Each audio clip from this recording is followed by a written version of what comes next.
كيتوتر وقال خاصنا نخرجوا من هنا، راه هذا الشيء ماشي طبيعي.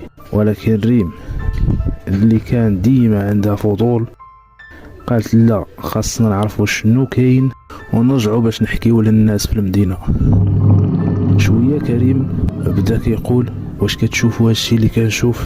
قالوا ليه اشنو؟ قال ليهم ورا ديك الشجره كاين واحد الراجل لابس الكحل كيشوف فينا. بسام قال ليه فين؟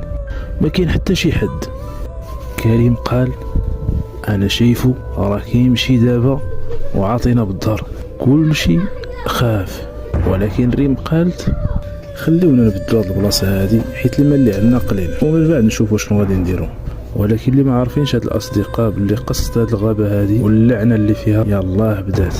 واش غادي يكملوا الرحله ولا غادي يكتشفوا الاسرار المرعبه؟ هادشي اللي غادي نعرفوا في القصه الجايه ان شاء الله. والسلام. غابه الارواح.